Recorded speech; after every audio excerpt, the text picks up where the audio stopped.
Hello, I hope you are well. It's back to school time, and although I'm not actually in school or university, it always feels nice to have a fresh start with some of my academic endeavours. So, this week I'm really excited to show you my adaptation to the personal curriculum for my ADHD. How to modify the personal curriculum for my needs as someone with ADHD and possibly also autism, but that hasn't been diagnosed. So, my own brand of neurospiciness is a constant competition between the chaos and the desire for order, and then how they compete. It's difficult to process, and I'm constantly trying to make things work for me and make me work for the work I want to do. But I've not had success before in personal curriculum. I've not known how to make it work for me. So that's what I've been thinking of over the past few months. And now that I've got some good tips that I am going to use, I wanted to share them with you in case they would help you too. And feel free to take them and adapt them and see if they work for you, or see if they need changing, or drop whatever ones don't work. And I hope these help. So I've been watching and rewatching a lot of personal curriculum videos on YouTube, and I've linked the three main ones that I watched down below in the description. Two of these videos are from people who have either taken the personal curriculum idea and modified it for themselves, or just spun it on their head so that it might work for people who have found that the personal curriculum doesn't work for them. My personal curriculum is in this beautiful trifold traveller's notebook. It's in the thick book in the middle. But I've set up one spread in this book to show you how I have implemented some of the modifications of the personal curriculum as I've changed them for myself. What are the main ideas of my personal curriculum adaptation? What's the general approach? Well, the first one is it's a menu, basically like a dopamine menu. You're able to pick and choose what you want to do. So I have a list of the subjects that I want to study, and within them I have a list of the subtopics that I want to explore. So I've not got one thing that I have to do. I can pick any of the things that are in this book that I want to do. But at the same time, I'm trying to limit it so that I don't have too much choice. I want to keep it as simple and straightforward as possible so that it's not overwhelming, and I want to keep it manageable and not overplanned, as this will definitely put me off using it, or I'll procrastinate and get more involved in the planning and less involved in the doing. And unlike traditional school or university curriculums or syllabi, I definitely don't want it to be too structured or even structured at all. This is supposed to be fun. It's supposed to be play. I should be able to pick what I want to do, make up new questions or topics that I want to explore, find new resources, even be able to drop resources that I'm no longer interested in. And I want to be careful about the objectives that I'm supposed to meet, because I don't want to overwhelm myself or disappoint myself if I'm not able to actually do them by the deadline or according to the objectives that I've set. I especially don't want the syllabus to follow a specific order. For example, I must do thing 1 first, and then thing 2, and then thing 3, because if I don't want to do thing 2 because the dopamine isn't there today, that means I can't move on to thing 3. That will not work for me, and I'll probably go off the whole idea and not look at it ever again. And the last and really important point, especially for people with ADHD, is make it fun and not a chore, and follow your dopamine. It shouldn't be high friction.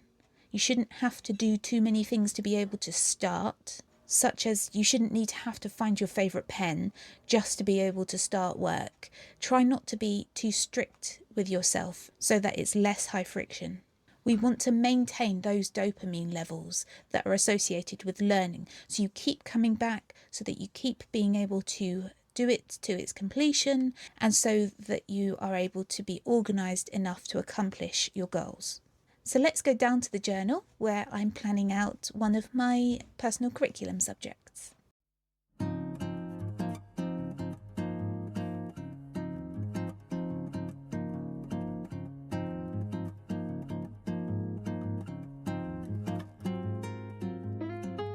The first step I would normally take is to brain dump my ideas, but I've already got too many that I wrote down previously, so I'm just going to work with these. I'm shortlisting it to the subjects, topics or questions that I'm most interested in, and I'm trying not to choose too many. I also have to consider whether I want to study one topic at a time or more than one. This depends on how likely it is that you're going to finish each one, but I do like to have a choice, so I like the idea of 3. Now I'm making up a page for this particular topic. I like the idea of decorating it so that it's fun and not too serious, but I'm going to do that later. Or you could completely ignore this step. I have a few subtopics and questions in mind that I'm really excited to start with, so I'm going to write them down in a brain dump. But first, I'm finding a page in this book that gives me a brief overview of the topic so that I can refamiliarise myself with the basics, so that it helps me write my subtopics and questions. This is a good idea if you're very new to the topic and you can find a reputable book or website that gives you some information. I'm writing down the topics and questions that I'm most interested in. I'm doing it as a list, but you could do it in any layout you want, especially a fun layout if lists seem too serious. Next, I'm writing down why I want to learn this topic in particular. Why is it important that I learn it? This helps me to re-motivate myself to continue learning this topic when maybe I've lost a little bit of the dopamine. Now I'm writing down what I'm looking forward to doing. When I first thought about this topic, or when I think about it now, what is it that makes my dopamine increase? I have this completely scientifically unfounded idea that if something once brought you dopamine, maybe you can find that dopamine again by reminding yourself what brought on the dopamine in the first place. So that's what I'm trying to do here. What I'm writing down is actually akin to my goals and my objectives in doing this. So I'm combining that point here. What's your goal in studying this? And also take into consideration, what level of knowledge do you want to have at the end of this? Do you want to be an expert? Do you want to just have a basic level of knowledge, or somewhere in between? This helps you to be realistic in how much you need to study, how much time you need to spend on it, and manages your expectations in what you will accomplish. I need to remember that I don't need to learn everything when I'm studying something like this. Now I'm writing a list of what this topic is not about, or what I'm not aiming to study. It's so easy to get distracted by things that seem to be important, but they aren't. And then I'm drawing a star next to the things that are most important to study.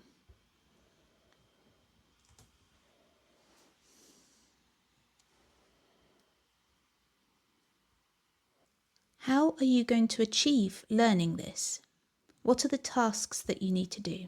For example, reading particular resources, researching specific things, answering certain questions. Don't write down too many, or else you might be overwhelmed.